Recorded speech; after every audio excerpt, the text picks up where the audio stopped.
Paul John Knowles, April 25, 1946, December 18, 1974, also known as the Casanova Killer, was an American serial killer tied to the deaths of 20 people in 1974, though he claimed to have taken 35 lives.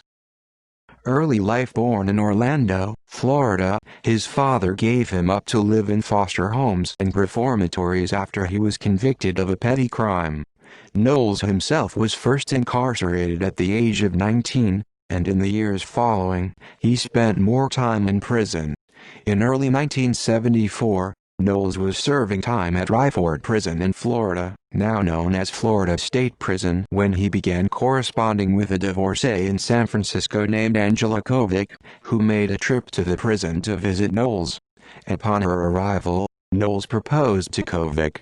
After she accepted his proposal, she became instrumental in getting Knowles released from prison by paying for his legal counsel. Upon his release, Knowles flew directly to California to be with her. After a psychic warned her of the entry of a new dangerous man in her life, Kovic ended the relationship and called off the wedding. Although this has never been verified, Knowles claimed to have murdered 3 people on the streets of San Francisco the night that Kovic broke off their relationship. Devastated by the rejection, Knowles returned to Jacksonville, Florida. He was soon arrested after stabbing a bartender during a fight, but he picked a lock in his detention cell and escaped on July 26, 1974. Murders: Knowles' cross-country murder spree began in Jacksonville on the night of his escape. He broke into the home of 65-year-old Alice Curtis, bound and gagged her, ransacked her home for money and valuables, then stole her car. Curtis choked to death on her gagged on the street where he intended to abandon the car. Knowles recognized family acquaintances Lillian and Mylette Anderson. Lillian was 11 years old and her sister Mylette was 7. In fear that they would identify him, he kidnapped them both, strangled them, and buried their bodies in a nearby swamp. August: Knowles claimed that, soon after this, he murdered the teenage girl who was walking home, but at the time of this confession he did not identify her to police. On December 21, 2011, the Georgia Bureau of Investigation identified her as 13-year-old Imogene Sanders, who had run away from Beaumont, Texas in July 1974 to be with her mother in Warner Robins, Georgia, and then disappeared on August 1, 1974. On August 2, 1974, the day after the Anderson sisters disappeared, Knowles met Marjorie Howie, 49, in Atlantic Beach, Florida. She either invited him or was forced by him to go to her apartment, where he strangled her with a nylon stocking and stole her television set. On August 23, 1974, Knowles showed up in Musella, Georgia, and forced his way into the home of Kathy Sue Pierce, who was there with her 3-year-old son. Knowles strangled Pierce, but left her child physically unharmed. On September 3, 1974, Knowles entered Scott's Inn, a roadside pub near Lima, Ohio, and met William Bates, a 32-year-old account executive for Ohio Power Company. The bartender, who knew Bates, recalled that Bates and the young red-headed man had several drinks that evening and left together. Bates' wife then reported him missing, and the police realized that his car was missing as well. Near the bar, police found an abandoned car that was subsequently traced back to Alice Curtis. In October, Bates' nude body was found. He had been strangled and dumped in the woods. Now driving Bates' car, he moved on to a campground in Ely, Nevada, where, on September 18, 1974, he bound and shot 2 elderly campers, Emmett and Lois Johnson. Because it was a seemingly random murder, there were no leads until Knowles later confessed to the crime, although he did use their credit cards for a short period to pay his expenses. On September 21, 1974, Knowles' killing spree continued, this time in Seguin, Texas. There, He came upon stranded motorcyclist Charlene Hicks, whom he abducted and raped before strangling her with her own pantyhose and dragging her body through a barbed wire fence. Her body was found 4 days later. Traveling then to Birmingham, Alabama, Knowles met beautician Ann Dawson on September 23, 1974. It is unclear as to whether he abducted her or if she traveled with him willingly, but she paid the bills while they traveled together until he killed her on September 29, 1974. Knowles claims to have dumped her body into the Mississippi River, but it was never recovered. October. Knowles arrived in Marlborough, Connecticut in the middle of October 1974, where he continued his vicious killing spree. He entered the home of Karen Wine and her 16-year-old daughter Dawn on October 16, where he bound and raped them, before killing them with a nylon stocking. The only thing found missing from their home was a tape recorder. By October 18, 1974, Knowles had made his way to Woodford, Virginia, where he broke into the home of 53-year-old Doris Hosey and shot her to death with her husband's rifle, then wiped his prints from the gun and placed it beside her body. Afterward, police would find no signs of robbery to offer them a motive in the case. Still driving William Bates' stolen car, Knowles picked up 2 hitchhikers in Key West, Florida, with the intention of killing them both, but his plan went awry when a policeman stopped him for a traffic violation. Unaware of who he was dealing with, the officer let Knowles go with a warning. Shaken by the experience, Knowles had mercy on his victims and dropped them off in Miami, Florida, and contacted his lawyer shortly thereafter. He rejected his lawyer's suggestion of surrender, but arranged a meeting with him that lasted only long enough to hand over a taped confession. He slipped out of town before police were informed of his presence. November. On November 6, 1974, in Milledgeville, Georgia, Knowles befriended Carswell Carr and was invited back to Carr's house to spend the night. Over drinks, he stabbed Carr to death and then strangled Carr's 15-year-old daughter.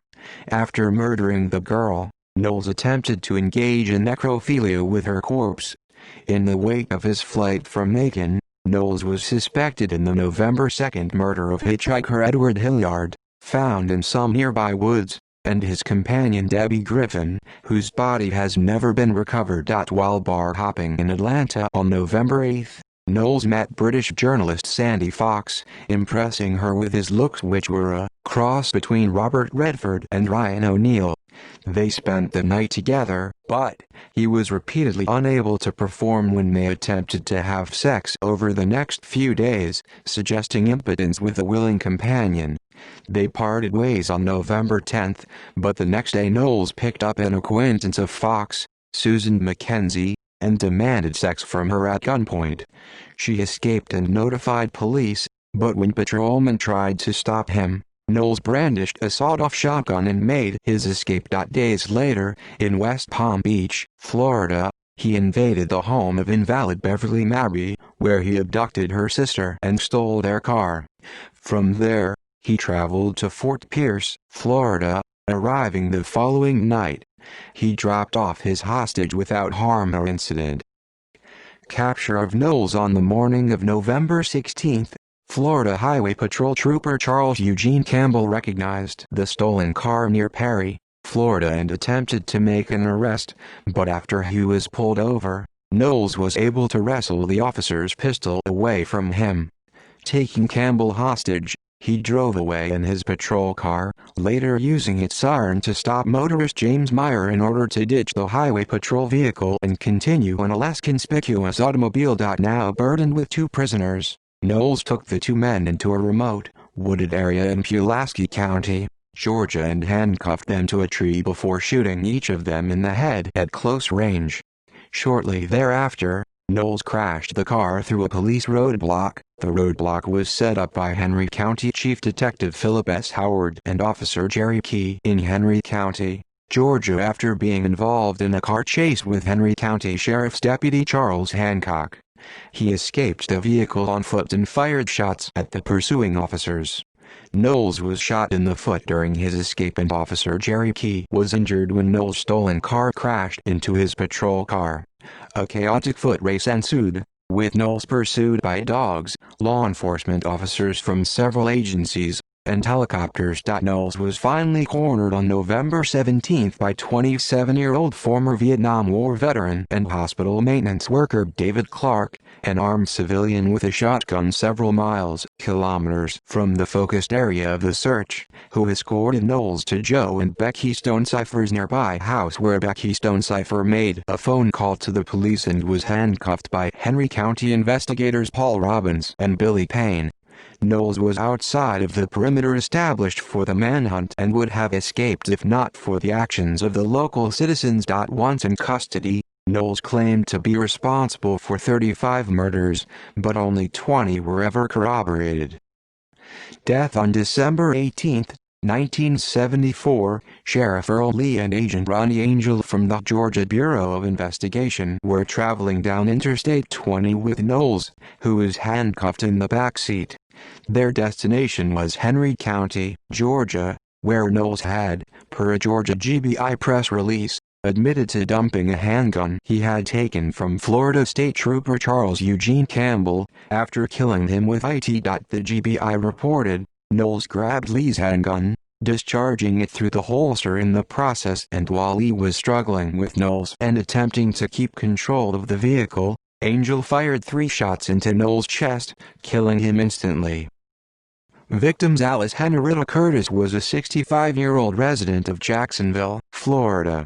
Knowles gagged her on July 26, 1974, while stealing her belongings. She choked to death on her gag. Lillian Annette and Mylette Josephine Anderson, aged 11 and 7 respectively, were strangled early August 1974. Their bodies were never found. Marjorie Howe lived in Atlantic Beach, Florida. She was strangled with a nylon stocking. The motive, apparently, was that Knowles stole her television. Imogene Sanders was a 13-year-old runaway from Beaumont, Texas, whom Knowles picked up while she was trying to reach her mother in Warner Robins, Georgia. Raped and strangled. Kathy Sue Woods Pierce was strangled with the cord of her telephone on August 23, 1974 in Musella, Georgia. Her 3-year-old son, who was also present, remained unharmed. William Vernon Bates was murdered on September 3, after having shared some drinks with Knowles in Lima, Ohio. His body was not discovered until October. His car, money and credit cards were all taken by Knowles. Emmett Alexander and Lois Mildred Clendenin Johnson were out camping in Ely, Nevada, where Knowles murdered both on September 18. Charlene Hopkins Hicks was killed on September 21. Her motorcycle broke down in Seguin, Texas. Knowles raped her before strangling her and dragging her body through some barbed wire. Ann Dawson, from Birmingham, Alabama, met Knowles on September 23. They traveled together for a while, until Knowles killed her on September 29. Her body was never found. Karen Marie Wine and her 16-year-old daughter Dawn Marie were killed on October 16 at the family home in Marlborough, Connecticut. They were bound, raped, and strangled with a nylon stocking. They were discovered by Wine's older daughter Cheryl. Doris Evelyn Hosey was shot to death in her Woodford, Virginia home on October 18. Edward Hilliard and Debbie Griffin were hitchhiking near Milledgeville, Georgia, on November 2. Hilliard's body was found in nearby woods, but Griffin's remains were never discovered.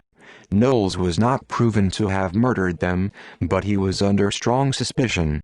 Carswell Hall Carr, Sr., and his daughter, Amanda Beth Carr, were killed in Milledgeville, Georgia, on November 6.